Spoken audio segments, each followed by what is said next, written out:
নান্দনিক ডিজাইনের আরএফএল ওয়ার্ড্রবে ব্যবহৃত হয়েছে ইনসেক্টস রেপেলেন্ট মাস্টার ব্যাচ, যা আপনার প্রিয় পোশাককে রাখে সুরক্ষিত। আরএফএল ওয়ার্ড্রব আমানত রক্ষা করে।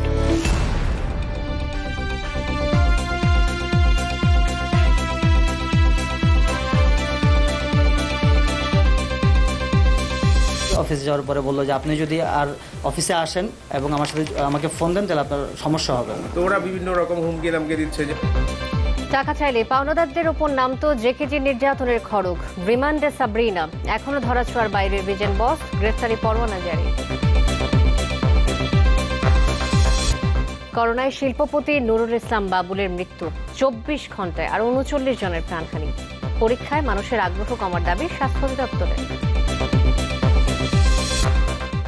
মালদ্বীপে বকেয়া বেতনের দাবিতে বাংলাদেশি শ্রমিকদের প্রতিবাদ, পুলিশের সাথে সংঘর্ষের পর আটক 39।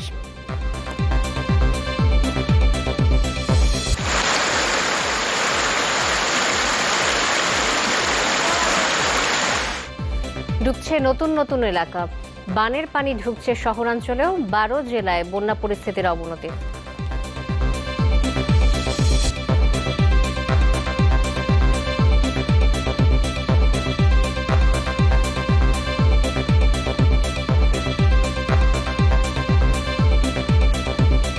আমন্ত্রণ চ্যানেল 24 রাত 10টার খবরে শুনছিলেন সিলন ফ্যামিলি ব্লেন্ডটি শিরোনাম। আপনাদের সাথে আছি আমরা দুজন, আমি শান্তা শার্লিন এবং আমি ফারাবি হাফিজ। বাংলাদেশে তৈরি গভীরতম সিঙ্ক, আরএফএল কিচেন সিঙ্ক। করোনা সংক্রমণ রোধে কিছুক্ষণ পর পর হাত জীবাণুমুক্ত রাখতে হ্যান্ড স্যানিটাইজার বা হ্যান্ড রাব ব্যবহার করুন। স্বাস্থ্যবিধি মেনে চলে সুস্থ থাকুন। কাজের বেলায় কাজই আর কাজ পুরলেই পাজে, এই প্রবাদটি যেন ওভাল গ্রুপের এমডি আরিফুল হক চৌধুরী বেলায় শতভাগ জুৎসই। জেকেজির করোনা প্রকল্পের কাজে অংশ নেয়া সব প্রতিষ্ঠানেই তিনি বাকি রেখেছেন লাখ লাখ টাকার বিল। বকেয়া চাইলে যেন চিনতেনই না, বরং পাওনাদারদের নির্যাতনের নির্দেশ যেত তার কর্মীদের কাছে। জেকেজির কাছে 4টি প্রতিষ্ঠানের $1.5 কোটি টাকার বেশি পাওনার তথ্য এসেছে চ্যানেল 24 এর হাতে। নাহিদ হোসেনের রিপোর্ট দেখুন। এই সাজেশন আমার দেওয়া লাগে অফিসার আলফা, সিকিউরিটি নিয়ে ঘাটটা ধরে বাইর করে দেন ক্যাম্প থেকে, এবং এগুলো নিয়ে পারান। সিকিউরিটি নিয়ে একটা রুম করেন, তো পানিশমেন্ট রুম করেন ক্যাম্পের ভিতরে। যারা কথাবার্তা শুনবে না সেগুলোর ওইখানে নিয়ে বাইরানো হবে, পরে আমি যা দেখার দেখবো। বকেয়া চাওয়াতেই এই হুমকি ধমকি। খলনায়ক জেকেজি হেলথ কেয়ার তথা ওভাল গ্রুপের ব্যবস্থাপনা পরিচালক আরিফুল হক চৌধুরী। আসসালামু আলাইকুম ভাই, ভালো আছেন? হ্যাঁ ভালো। সোহাগ, আপনি রেডি থাকেন তো, ইমার্জেন্সি কাজ আছে করোনা নিয়ে। হ্যাঁ ঠিক আছে, আপনাকে আমি 2-1 দিনের ভিতর কল দিব, বড় কাজ, পুরো বাংলাদেশ ব্যাপী। কাজের আগে মিষ্টভাষী আরিফুল নিজের জাত চেনাতেন কাজ মিটলেই। হ্যালো, বলুন, ডাকে ফোন করছেন? জি আরিফ ভাই, আমি সোহাগ বলছি। কোন সোহাগ? জি, কোন সোহাগ বলছেন? আপনার যে করোনার কাজ করলাম, সোহাগ বলছিলাম, রাজ ক্রিয়েশন থেকে। এভাবেই কাজ করিয়ে নিয়ে লোপাট করেছেন কোটি টাকা, কিন্তু যাদের সহযোগিতায় প্রকল্প নামিয়েছেন তাদের লাখ লাখ টাকা বিল বাকি। রাজ ক্রিয়েশনস জেকেজির করোনার বুথ তৈরি সহ বিভিন্ন অবকাঠামো তৈরি করেছে, বাকি পড়ে আছে 24 লাখ টাকা। মানে আমি যখন কাজের ভিতরে তার কাছে টাকা চাইলাম যে ভাই 20-30 হাজার করে টাকা দিচ্ছে, আমি তো এগোতে পারতেছি না, অনেক মালামাল কিনতে হয়। তো বললো যে ভাই এটা 550 কোটি টাকার কাজ, এটা প্রধানমন্ত্রীর কাজ, হ্যাঁ আপনার টাকার সমস্যা নাই, আপনি কাজ করেন। ঈদের 4-5 দিন আগে, রোজার ঈদের 4-5 দিন আগে ফোন ধরার পরে উনি প্রথম আমাকে চেনেই না। জেকেজি বিভিন্ন নিরাপত্তা যন্ত্রাদি যে প্রতিষ্ঠানের কাছ থেকে নিয়েছে তাদের পাওনা 6 লাখ টাকার বেশি। শুনতে হয়েছে অকথ্য ভাষণ। আমি প্লাস আমার ম্যানেজার অ্যাসিস্ট্যান্ট দুজনে গিয়েছিলাম। দুজনে যাওয়ার পর দেখতেছে আরিফ চৌধুরী এখানে কেক কাটতেছে, আই থিঙ্ক ওদের একটা প্রোগ্রাম করতেছে। দেন আমাকে বললো আপনি কে, কেন আসছেন এখানে? আমি দেন বললাম আমি অ্যাক্টিভ সলিউশন থেকে আসছি, আপনাদের লজিস্টিক সাপোর্ট দিয়েছি, আমরা পেমেন্টের পারপাস আসছি। আই সে গেট আউট, আপনি এখনই বের হয়ে যান। আপনাকে এখানে আসতে কে বলছে? আপনি নিচে যান, নিচে ওয়েট করুন। আপনি আমার সাথে আমার অফিসে কেন আসছেন? কোন সাহস আসছেন? উনি যাতা শাউট করা শুরু করলেন। এভাবে সাউন্ড লাইট সরবরাহ করা প্রতিষ্ঠানের পাওনা 22 লাখ টাকা, ল্যাপটপ সরবরাহ করা প্রতিষ্ঠানও পাবে লাখ 6। আমরা আমাদের ওই টাকাও পাইনি, এখনো মালামালও পাইনি। তো এর মাঝখানে আমরা যোগাযোগ করেছিলাম, তো ওরা বিভিন্ন রকম হুমকি নামকে দিচ্ছে যে টাকা দিচ্ছি, মানে ভয় বেঁধে দেখে না। 8 এপ্রিল সরকারি তিতুমির কলেজে সাউন্ড ও এলইডি ভাড়া দেওয়ার পর টাকার জন্য চাপ দেই, তাতে ক্ষিপ্ত হয়ে আমার 9 জন স্টাফকে বেধড়ক মারধর করেন। আরিফুল হক চৌধুরী সহ 4 জনকে আসামি করে 25 জুন প্রতারণার মামলাও করে active securities and IT solution. Nahid Hossain, channel 24, Dhaka. এদিকে করোনা পরীক্ষায় প্রতারণার অভিযোগে গ্রেফতার জবেদা খাতুন হেলথ কেয়ারের চেয়ারম্যান ডাক্তার সাবরিনা চৌধুরীকে 3 দিনের রিমান্ড দিয়েছেন আদালত। পুলিশ 4 দিন চেয়েছিল, 3 দিনের রিমান্ড মঞ্জুর করেন ঢাকার মুখ্য মহানগর হাকিম আদালত। রাষ্ট্রপক্ষের আশা, সাবরিনার কাছ থেকে মিলতে পারে ভুয়া করোনা সনদ বাণিজ্যের তথ্য। মানবিকতা, নীতিনৈতিকতা ভুলে করোনার মতো দুর্যোগকে স্বার্থসিদ্ধির সুযোগ হিসেবে নিয়েছিল জেকেজি হেলথ কেয়ার। এমন অভিযোগে প্রতিষ্ঠানটির প্রধান নির্বাহী কর্মকর্তা আরিফুল হক চৌধুরীর পর রোববার গ্রেপ্তার হন তার স্ত্রী ডাক্তার সাবরিনা চৌধুরী, যিনি জেকেজির চেয়ারম্যানও বটে। এরপর তাকে সোপর্দ করা হয় তেজগাঁও থানায়। এক রাতের হাজতবাসের পর সকালে ডাক্তার সাবরিনাকে নিয়ে যাওয়া হয় চিফ মেট্রোপলিটন ম্যাজিস্ট্রেটের আদালতে। শুনানিতে রাষ্ট্রপক্ষের আইনজীবী বলেন, নিজ পেশার অমর্যাদা করেছেন ডাক্তার সাবরিনা চৌধুরী। জেকেজির কুকীর্তির বিস্তারিত জানতে তাকে রিমান্ডে নিয়ে জিজ্ঞাসাবাদ প্রয়োজন। আর নারী ও চিকিৎসক বিবেচনায় রিমান্ডের বিরোধিতা করেন আসামি পক্ষের আইনজীবী। তবে তা কানে তোলেননি আদালত, মঞ্জুর করেন রিমান্ড। যেহেতু সে প্রতিষ্ঠানের চেয়ারম্যান এবং প্রতিষ্ঠানের ডাক্তার হিসেবেও সে কর্মরত ছিল, সুতরাং তার দায়িত্ব ছিল এই সার্টিফিকেটগুলি প্রদানের বিষয়টা। সুতরাং এই সার্টিফিকেটগুলি কারা জড়িত ছিল, এই জড়িত মর্মে তাদের নাম ঠিকানা যাচাই বাছাই করার জন্য এই আমাদের রিমান্ড চাওয়া হয়। আদালত 3 দিন রিমান্ড মঞ্জুর করে। এই জাল সার্টিফিকেটগুলি যে টাকা আত্মসাৎ, কয়েক কোটি টাকা আত্মসাৎ করেছে, এই টাকাগুলি কি করেছে, কোথায় কার কাছে ভাগ বন্টন হয়েছে, সেই বিষয়ে জিজ্ঞাসাবাদের জন্য। কাদের সহযোগিতায় এবং কিভাবে করোনার ভুয়া সার্টিফিকেট বাণিজ্য করেছে জেকেজি হেলথ কেয়ার, রিমান্ডে তার গুরুত্বপূর্ণ তথ্য মিলতে পারে বলে জানিয়েছে পুলিশ।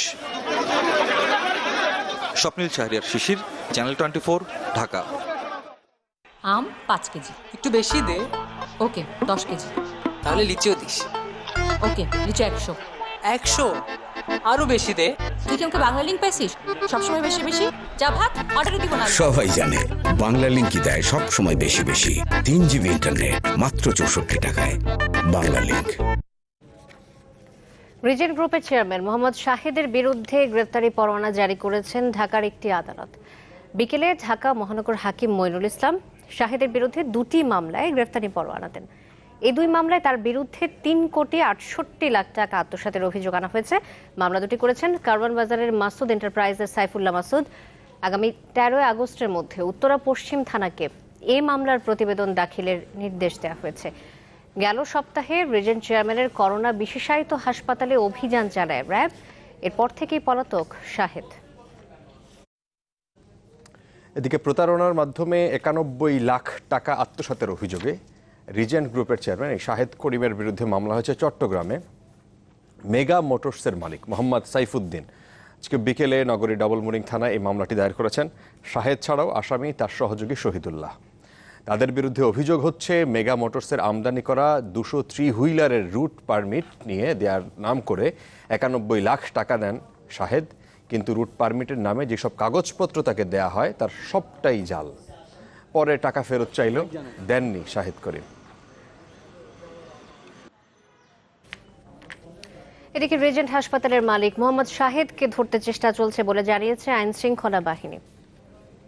শাহেদ করিমকে গ্রেফতার করার জন্য র্যাব এবং অন্যান্য সকল আইন শৃঙ্খলা বাহিনী একযোগে ঢাকা শহরে এবং ঢাকার বাইরে সমগ্র দেশব্যাপী অভিযান পরিচালনা করছি। শাহেদকে গ্রেফতারে আইন শৃঙ্খলা বাহিনীর বা র্যাবের কোনো প্রকার কোনো গড়িমসি বা কোনো শৈথিল্য দেখানোর কোনো সুযোগই নেই। ঠান্ডা বা গরম কিছু খেলে দাঁতে যে শিরশিরে অনুভূতি হয় সেটাই দাঁতের সেনসিটিভিটি। দ্রুত সমাধান না করলে এটি আরও গুরুতর হতে পারে। ডেন্টিস্টরা সেন্সোডাইন ব্যবহারের পরামর্শ দেন, কারণ সেন্সোডাইন দাঁতের শিরশিরে অনুভূতি থেকে আরাম দেয়। প্রতিষ্ঠিত ফার্মেসি লাজ ফার্মা, কিন্তু সাম্প্রতিক সময়ে বেরিয়ে আসছে প্রতিষ্ঠানটির একের পর এক শাখার অনিয়ম, দুর্নীতি। কাকরাইল শাখায় অভিযানে লাইসেন্স না থাকা আর আমদানির নিষিদ্ধ ওষুধের খোঁজ মিলেছে। আটক করা হয়েছে সেখান থেকে 7 জনকে। জরিমানা করা হয়েছে 29 লাখ টাকা। যে কোনো ওষুধ প্রাপ্তির নিশ্চিত নির্ভরতার নাম ছিল লাজ ফার্মা। সাম্প্রতিক সময়ে সারা দেশে বিস্তৃতি ঘটেছে ফ্রাঞ্চাইজি পদ্ধতির শাখার, কিন্তু সঙ্গে বেড়েছে নানা অনিয়মের অভিযোগ। বৃহস্পতিবার উত্তরা শাখার পর সোমবার অভিযান হলো কাকরাইলে। বেরিয়ে এলো শাখাটির লাইসেন্স না থাকার খবর। 2018 সালের এপ্রিল মাসে মেয়াদ উত্তীর্ণ হয়েছে। র্যাব আর ওষুধ প্রশাসন অধিদপ্তরের অভিযানে যার প্রমাণ মিলেছে। এখানেই শেষ নয়, অনুমোদনহীন বিপুল বিদেশি আর মেয়াদ উত্তীর্ণ ওষুধের দেখা মিলেছে দোকানটিতে। লাগেজ পার্টি হলে তো অনুমোদন নাই, কারণ একটা প্রোডাক্ট একটা দেশে যখন রেজিস্ট্রেশন হয় সেই দেশের আবহাওয়ার জন্য উপযোগী করে ওষুধটা হয়। আইনে বল 3 বছরের শাস্তি আমাদের আইন অনুযায়ী, এটা হলো যে ড্রাগ অ্যাক্ট 1940 অনুযায়ী 3 বছরের জেল, যে কোনো অর্থদণ্ড বা উভয়দণ্ডের বিধানের কথা বলা হয়েছে। তবে লাস ফার্মার কর্মীরা জানান, চাহিদা থাকায় বিদেশি ওষুধ রাখতো তারা। ইন্ডিয়া থেকে ওষুধ আনতে পারে না, ওই পরিমাণে হয়তো টাকা থাকে না, তারা বাংলাদেশে ওষুধটা চায়। তো আমাদের কাছে না পাইলে তারা খুব রিকোয়েস্ট করে আমাদেরকে যে আমার এই ওষুধটা আপনার সংগ্রহ করে দেন। ওটা হয়তো মিস্টেক হতে পারে, কিন্তু ডেট এক্সপায়ারি প্রোডাক্ট সমস্ত কিছু আমাদের আলাদা ডেট এক্সপায়ারি বক্স করা আছে, ওগুলা সব আমরা কোম্পানিকে ফেরত দিয়ে দিব। অতিরিক্ত দাম রাখা আর অনুমতি না নিয়ে ফুড সাপ্লিমেন্ট বিক্রির অভিযোগও আছে লাস ফার্মার এই শাখার বিরুদ্ধে। উনি আমাকে বলছেন, না আমি আপনাদের মেয়াদ উত্তীর্ণ বিক্রি করেন। আপনারা দেখেন মেয়াদ উত্তীর্ণের যে প্রিন্ট, এটা এক প্রিন্ট, এটা আর একটা প্রিন্ট, এবং এটা হাত দিয়ে ডললাম উঠে গেল। 50-এর অধিক প্রকার ওষুধ তারা এখানে, যেটা আমদানি নিষিদ্ধ, তারা এখানে এটা বিক্রয় করছে এবং মজুত করেছে। শুধু এটা না, তারা সাথে সাথে কিছু আপনার অনুমোদনহীন ইনজেকশন, যে অ্যান্টি ক্যান্সার ইনজেকশন, এমন সিভিয়ার মানে যেগুলো সেন্সিটিভিটি খুবই বেশি, তারা এটাও কিন্তু আমদানি নিষিদ্ধ, তারা সেটা আমদানি করছে এবং বিক্রয় করছে। দোকানের 7 কর্মচারীকে আটকের সঙ্গে 29 লাখ টাকা জরিমানা করেছে ভ্রাম্যমাণ আদালত। সঞ্জিদা সুমি, চ্যানেল 24, ঢাকা। করোনায় আরও একজন শিল্প উদ্যোক্তা হারালো দেশ। এবার মৃতের তালিকায় নাম উঠল যমুনা গ্রুপের চেয়ারম্যান নুরুল ইসলাম বাবুলের। রাজধানীর এভারকেয়ার হাসপাতালে চিকিৎসাধীন অবস্থায় মারা যান তিনি। এই শিল্পপতির মৃত্যুতে শোক জানিয়েছেন রাষ্ট্রপতি, ব্যবসায়ী নেতারা। কাল রাষ্ট্রীয় সম্মান জানানোর পর দাফন করা হবে বনানী কবরস্থানে। সদ্য স্বাধীন ভঙ্গুর এক বাংলাদেশের অর্থনীতিকে নতুন জীবন দিতে যে কয়েকজন উদ্যোক্তা এগিয়ে এসেছিলেন, তাদেরই একজন নুরুল ইসলাম বাবুল। 1974 সালে যাত্রা শুরু করেন ইলেকট্রনিক্স পণ্য উৎপাদনের মাধ্যমে। এরপর যমুনা গ্রুপের হাত ধরে ব্যবসা ছড়িয়েছেন আবাসন, বস্ত্র, রাসায়নিক, টয়লেট্রিজ, গণমাধ্যম সহ বহু খাতে। দেশে প্রথমবারের মতো হালাল পণ্যের ধারণা নিয়ে আসা মানুষটি সারা জীবন ছিলেন আলোচনার কেন্দ্রবিন্দুতে। সবসময় ভেবেছেন কর্মসংস্থান, বিনিয়োগ আর অর্থনীতির উন্নয়ন নিয়ে। সেই ব্যক্তি অবশেষে পরাজিত হলেন করোনা ভাইরাসের কাছে। তারা আপ্রাণ চেষ্টা করেছেন ওনার চিকিৎসার জন্য, কিন্তু তারপর সকল চেষ্টা সত্ত্বেও উনি আজকে বিকাল 3:40 আমাদের ছেড়ে চলে গেছেন। তার আত্মার মাগফিরাত কামনা করি, আল্লাহ যেন তাকে জান্নাতবাসী করে। তার প্রতিষ্ঠিত প্রতিষ্ঠানগুলো, তার বর্তমানে যারা পরিচালনা করবেন, তারা আরো গতিশীলভাবে এগুলো পরিচালনা করবেন। 74 বছরে মৃত্যুর কাছে হেরে যাওয়া নুরুল ইসলাম বাবুল দেশ রক্ষায়ও নেমেছিলেন মুক্তিযুদ্ধে। দীর্ঘদিনের ব্যবসায়িক সহকর্মীরাও তাই তার মৃত্যুতে হারালেন একজন স্বপ্নদ্রষ্টা উদ্যোক্তাকে। এদেশের কর্মসংস্থানে, অর্থনৈতিক উন্নয়নে যথেষ্ট অবদান রেখেছেন। আমরা তার অবদানকে শ্রদ্ধার সাথে স্মরণ করছি। বাবুল সাহেব আমাদের মাঝে বেঁচে থাকবেন। তার মৃত্যুতে দেশ একজন সফল উদ্যোক্তাকে হারালো। আমরা মর্মাহত, আমরা ব্যথিত। বিটিএম এর পক্ষ থেকে আমি গভীর শ্রদ্ধা জানাচ্ছি এবং আমি মনে করি বাংলাদেশ তথা বাংলাদেশ জাতি, নেশন একজন ভালো এন্টারপ্রেনার হারিয়েছে। বর্তমানে যমুনা গ্রুপে ছোট বড় প্রতিষ্ঠানের সংখ্যা 41টি, যাদের উৎপাদিত পণ্য দেশের গণ্ডি ছাড়িয়ে পাড়ি জমাচ্ছে বিদেশেও। ইকবাল হাসান, চ্যানেল 24, ঢাকা। করোনার নমুনা পরীক্ষা সামান্য বাড়ার সাথে বেড়েছে শনাক্তের সংখ্যা। গতকালের চাইতে নমুনা পরীক্ষা প্রায় 1,500 বাড়ায় শনাক্ত বেড়েছে 500-র মতো। নিয়মিত বুলেটিনে স্বাস্থ্য অধিদপ্তরের অতিরিক্ত মহাপরিচালক নাসিমা সুলতানা জানিয়েছেন যে অনেকেই এখন আর পরীক্ষা করাতে আগ্রহী হচ্ছেন না। তিনি বলছিলেন যে গেল 24 ঘন্টায় 77টি ল্যাবে 12,423টি নমুনা পরীক্ষায় শনাক্ত 3,099 জন। এই পর্যন্ত 9,52,947টি নমুনা পরীক্ষায় আক্রান্ত দাঁড়িয়েছে 1,86,894 জনে। আরও 39 জনের মৃত্যুতে মোট প্রাণহানি 2,391 জন। শনাক্ত বিবেচনায় হার 1.28%। প্রায় 90%ই পুরুষ। 4,703 জন বেড়ে মোট সুস্থ হয়েছেন 98,317 জন, হার 52.61%। মানুষের মধ্যে আতঙ্কটা অনেকটাই কমে গেছে, মানুষ অনেকটা রিল্যাক্টেন্ট বলা যায়, তারা রিল্যাক্টেন্ট হয়েছে এবং পরীক্ষা করার বিষয়ে আগ্রহ কম দেখাচ্ছে। আমাদের যেসব বুথের মাধ্যমে নমুনা সংগ্রহ করা হয়, যেখানে আগে 11টা থেকে 3টা পর্যন্ত নমুনা সংগ্রহের তারিখ সময় নির্দিষ্ট এবং 3টার পরেও অনেকেই লাইনে দাঁড়িয়ে নমুনা দেওয়ার জন্য থাকতেন, কিন্তু এখন 1টার পরেই আর বুথগুলি শূন্য হয়ে যায়, নমুনা পরীক্ষা করার জন্য কেউ আসে না। নমুনা পরীক্ষা করার বিষয়ে মানুষের আগ্রহ অনেকটাই কমে গেছে, সে কারণে আমরা পরীক্ষাগারে নমুনা আসছে না এবং নমুনা সংখ্যা কমে গেছে। মালদ্বীপে আটক হয়েছেন 39 বাংলাদেশি শ্রমিক। বকেয়া বেতনের দাবিতে প্রতিবাদের এক পর্যায়ে পুলিশের সাথে সংঘর্ষে জড়িয়ে পড়েন শ্রমিকরা। মালিতে অবস্থিত বাংলাদেশ হাইকমিশনের প্রথম সচিব সোহেল পারভেজ ঘটনাটিকে অনাকাঙ্ক্ষিত বলেছেন। সে দেশের পররাষ্ট্র মন্ত্রণালয় বকেয়া বেতন পরিশোধের নিশ্চয়তা দিয়েছে বলেও জানিয়েছেন তিনি। মালদ্বীপের নির্মাণকারী প্রতিষ্ঠান আইল্যান্ড এক্সপার্টে কাজ করতেন প্রায় 6 শতাধিক শ্রমিক, এর মধ্যে 500 বাংলাদেশি। মালদ্বীপের হুলুমালেতে মঙ্গলবার সকালে বকেয়া বেতনের দাবিতে প্রতিবাদ শুরু করে শ্রমিকরা। পরিস্থিতি নিয়ন্ত্রণের বাইরে চলে যায়, বাধে পুলিশের সাথে সংঘর্ষ। ধাওয়া পাল্টা ধর এক পর্যায়ে 41 শ্রমিককে আটক করে পুলিশ, এর মধ্যে 39 জনই বাংলাদেশি। মালদ্বীপে বাংলাদেশ দূতাবাসের প্রথম সচিব জানান, 5 থেকে 6 মাসের বকেয়া বেতনের দাবিতে শ্রমিকরা রাস্তায় নেমেছিল। লকডাউনের কারণে দীর্ঘদিন প্রতিষ্ঠান বন্ধ থাকায় এই পরিস্থিতি তৈরি হয়েছে। পরে বকেয়া বেতন পরিশোধের আশ্বাসও দিয়েছে মালদ্বীপের পররাষ্ট্র মন্ত্রণালয়। তাদের প্রায় 5 থেকে 6 মাসের বেতন বকেয়া আছে, সেটার জন্য আসলে তাদের ক্ষোভ রয়েছে। খুব স্বাভাবিক, আসলে বেতন বকেয়া থাকলে মানুষের মধ্যে ক্ষোভের সঞ্চার হয়। আমরা ইতিমধ্যে আসলে মালদ্বীপের পররাষ্ট্র মন্ত্রণালয়ের সাথেও আমরা এই বিষয়ে কথা বলেছি এবং মাননীয় পররাষ্ট্র প্রতিমন্ত্রী তিনি আসলে আমাদেরকে আশ্বস্ত করেছেন যে যে দেশেরই শ্রমিক হন না কেন তিনি তাদের আসলে বেতন ভাতা পরিশোধের ওনারা উদ্যোগ নেবেন এবং সংশ্লিষ্ট কোম্পানির সাথে ওনারা যোগাযোগ করবেন, এই বিষয়ে আমাদের আসলে ওনারা আশ্বস্ত করেছেন। করোনার কারণে 3 মাস ধরে লকডাউন, দ্বীপ দেশটিতে কাজ না থাকায় সংকটে প্রবাসীদের জীবন। আর এই সংঘর্ষের ঘটনায় জীবিকাকেও শঙ্কায় ফেলবে বলে মনে করেন মালদ্বীপে অবস্থানরত বাংলাদেশি শিক্ষক মীর সাইফুল ইসলাম।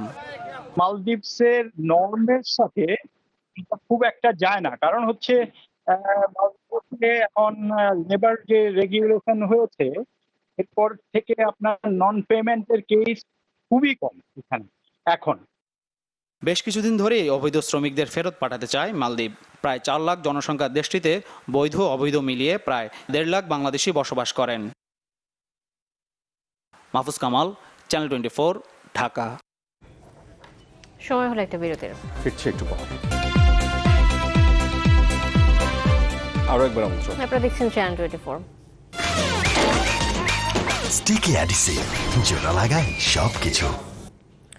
বাড়ছে না ঈদুল আজহার ছুটি। আগের মতোই সরকারি ছুটি থাকবে 3 দিন। দুপুরে সচিবালয়ে মন্ত্রিসভার বৈঠকে নেওয়া হয় এই সিদ্ধান্ত। এ সময় সরকারি কর্মকর্তা কর্মচারীদের কর্মস্থলেই থাকার নির্দেশ দেন মন্ত্রিপরিষদ সচিব। এছাড়া শেখ হাসিনা মেডিকেল বিশ্ববিদ্যালয় আইন খুলনা 2020-এর খসড়া অনুমোদন করে মন্ত্রিসভা। সব বিভাগীয় শহরে মেডিকেল বিশ্ববিদ্যালয় স্থাপনে সরকারের চলমান কার্যক্রমের অংশ হিসেবে খুলনায় শেখ হাসিনা মেডিকেল বিশ্ববিদ্যালয় স্থাপনের সম্মতি দিয়েছেন প্রধানমন্ত্রী।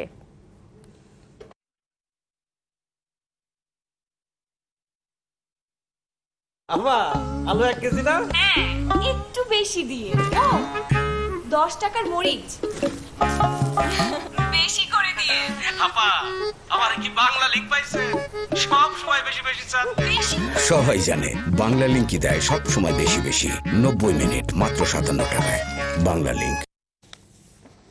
উপচে পড়ছে নদীর পানি, তাতে ডুবছে নতুন নতুন এলাকা। এবার বানের পানি ঢুকছে শহরাঞ্চলে, পানিবন্দী লাখ লাখ মানুষ। এতে 12 জেলায় বন্যা পরিস্থিতি আগের চেয়ে অবনতি হয়েছে। এদিকে দুর্গত এলাকায় দেখা দিয়েছে বিশুদ্ধ পানি এবং খাবারের তীব্র সংকট। পানির এই স্রোত নদীতে নয়, মানুষ চলাচলের সড়কে।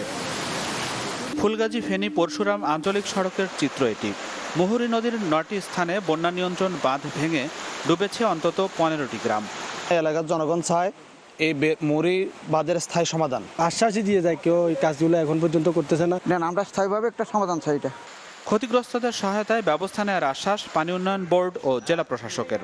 কারিগরি প্রতিবেদন সুপারিশের আলোকে আমরা ডিপিপিটি প্রস্তুত করে বোর্ডে প্রেরণ করব। পর্যায়ক্রমে এটা মন্ত্রণালয় এবং প্ল্যানিং কমিশনে যাবে এবং অনুমোদন হলে আমরা কাজগুলো বাস্তবায়ন করব। সিরাজগঞ্জে বেড়েই চলেছে যমুনা নদীর পানি। বিপদসীমা পেরিয়ে যাওয়ায় এরই মধ্যে তলিয়ে গেছে জেলার 5 উপজেলার 33টি ইউনিয়ন। বাঁধে আশ্রয় নিয়ে মানবেতর দিন কাটছে অনেকের। 3টা মাস এরকম কষ্ট করে বাঁধের উপর থাকা লাগে।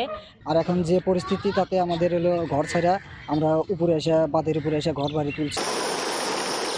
4 দিনের টানা বৃষ্টি আর ঢলে গাইবান্ধায় ব্রহ্মপুত্র, ঘাঘট ও তিস্তা নদীর পানিও বইছে বিপদসীমার উপরে।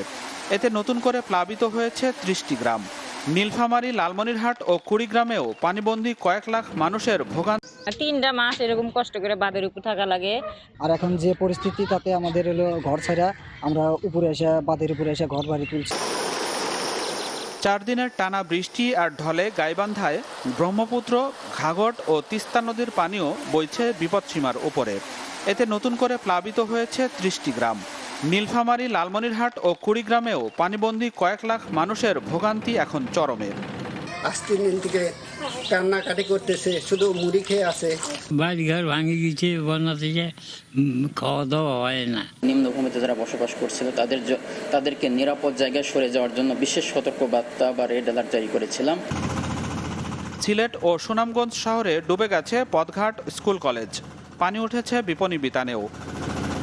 দুর্গত এলাকায় বিশুদ্ধ পানি ও খাবারের তীব্র সংকট দেখা দিয়েছে। নাজমুস সাকিব, চ্যানেল 24।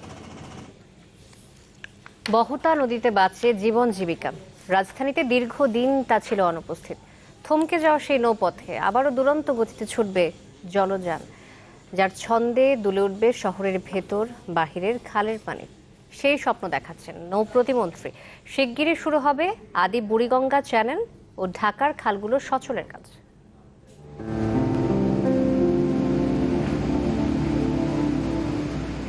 প্রকৃতির স্বরচিত কাব্যের নাম নদী। বর্ষা যে কাব্যের অন্তমিলের গন্তব্য।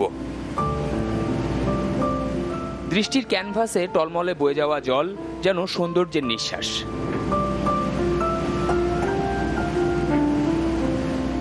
ভরা বর্ষার এই সময় ঢাকার চারপাশের এই নদী সেজেছে এমন রূপে।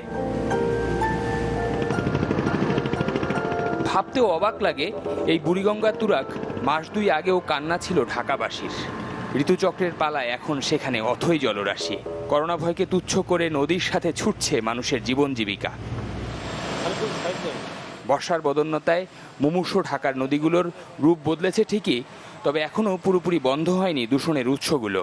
আর নদীর তীর রক্ষায় বছরখানেক ধরে চলছে বিশাল কর্মযজ্ঞ, যদিও করোনা দুর্যোগে কিছুটা গতি কমেছে সে কাজের। আমাদের সবচেয়ে বড় বাধা উচ্ছেদ। ঢাকা প্রান্তে 90% উচ্ছেদ হয়ে গেছে, আরও কিছু পুনর্দখল হয়েছে, সেগুলো আমাদের উচ্ছেদ করতে হবে। তবে আমাদের এখনো বড় কাজ নারায়ণগঞ্জ প্রান্তে বাকি আছে। প্রায় 60-70% কাজ করেছি, আর যে কাজ টেন্ডার করতে পারিনি সেটা তো আগায়নি। এটা প্ল্যানিং কমিশন অনুমোদন দেওয়ার সাথে সাথে আমরা করবো। নৌ পরিবহন প্রতিমন্ত্রী জানান, নদীর এই রূপ স্থায়ী করতে কাজ করছে সরকার। আমরা যদি এই মাস্টার প্ল্যানটা বাস্তবায়ন করতে পারি, তাহলে আমরা শুধু নদীর ঢাকার চারপাশে শুধু নৌ চলাচল নয়, ঢাকার মধ্য দিয়েও, শহরের মধ্য দিয়েও নৌ চলাচল করা সম্ভব। চলমান 55 কিলোমিটার কাজের মেয়াদ শেষ হবে 2022-এর জুন মাসে। ঢাকাবাসী বলছেন, সরকার যে নদী রক্ষার উদ্যোগ নিয়েছে, সে উদ্যোগের পাশাপাশি এখন অনেক বেশি জরুরি হচ্ছে ঢাকা থেকে যে সকল সুয়ারেজ লাইন নদীতে আসছে তা বন্ধ করা।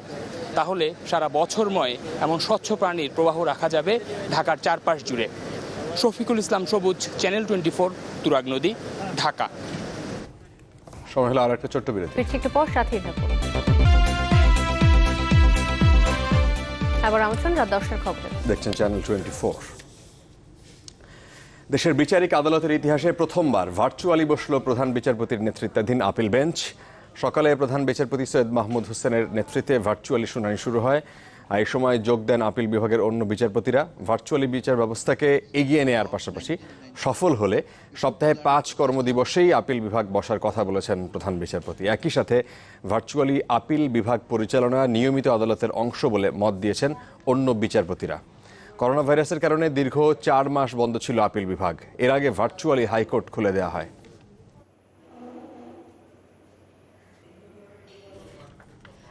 আশকোনা হজ ক্যাম্পে 14 দিন কোয়ারেন্টাইন শেষে বাড়ি ফিরে গেল 96 জন কুয়েত প্রবাসী।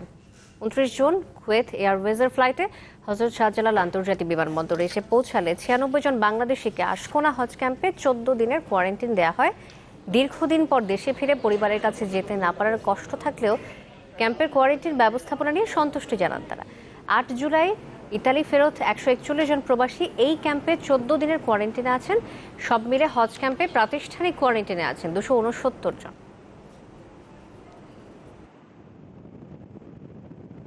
একজন কোয়ারেন্টাইনে একজন মানুষ থাকলে তার যে চাহিদাগুলো থাকে, যে ব্যবস্থাপনাগুলো তিনি এক্সপেক্ট করেন বিদেশ থেকে আসার পরে, ওই ব্যবস্থাপনাগুলো তাদেরকে প্রদান করার জন্য। এছাড়াও মন্ত্রণালয় থেকে আমাদের ডক্টর আছেন, সার্বক্ষণিক তাদের চিকিৎসা প্রদান করা হচ্ছে। যে কোনো ধরনের সিমটম যদি তাদের মধ্যে দেখা যায়, আমাদের 4টি ডেজিগনেটেড হসপিটাল আছে, আমরা সেখানে তাদেরকে পাঠিয়ে দিচ্ছি। এবং এই 14 দিন থাকার মধ্যকালীন সময় তাদের 5 বেলা খাবার প্রদান করা হচ্ছে, তাদেরকে ইন্টারনেট সুবিধা প্রদান করা হচ্ছে। প্রত্যেকটি রুমে আলাদা আলাদা টিভি ফ্যাসিলিটিস এবং তাদের ইন্টারনেট ফ্যাসিলিটিস, এন্টারটেইনমেন্টের জন্য ক্যারাম বোর্ড প্রদান করা হচ্ছে। সো এই জিনিসগুলো দেওয়ার মাধ্যমে তাদের যে ভ্রান্ত ধারণাগুলো ছিল সেগুলো দূর হয়েছে। এবং জিপিএইচ ইস্পাত হালনা ছড়ার গল্প।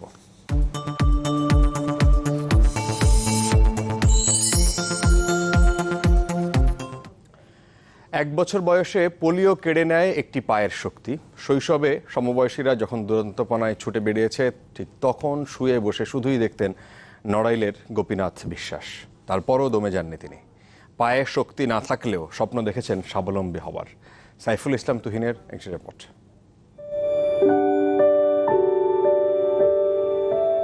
অনেকে খোড়া কয়ে ডাকে, আবার কেউ প্রতিবন্ধী কয়ে ডাকে।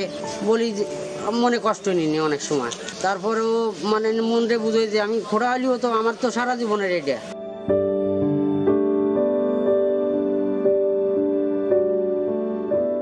আমার সব থেকে বেশি ভালো লাগে স্যার, আমি নিজে কাজ করে নিজে সংসার চালাতে পারছি, এইটাই হচ্ছে আমার বড়।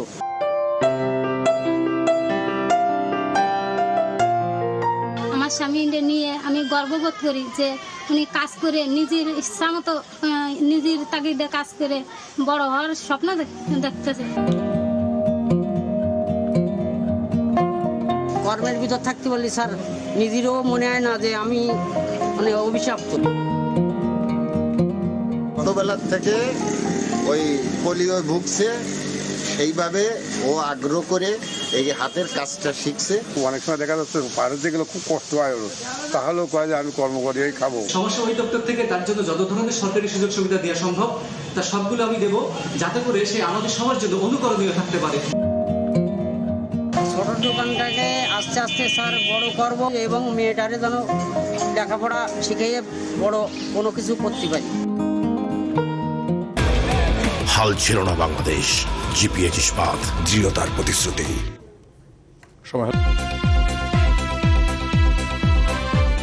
আরো একবার আমন্ত্রণ। আপনারা দেখছেন চ্যানেল 24। দেশের বাইরের খবর জানাবো। করোনায় বিশ্বের সংক্রমণ বেড়েই চলছে। একদিনে সর্বোচ্চ 2,30,000-এর বেশি আক্রান্ত হয়েছে বিশ্বে। আর বার্তা সংস্থা রয়টার্সের হিসাবে গেল 5 দিনেই করোনায় আক্রান্ত হয়েছেন 10 লাখের বেশি মানুষ।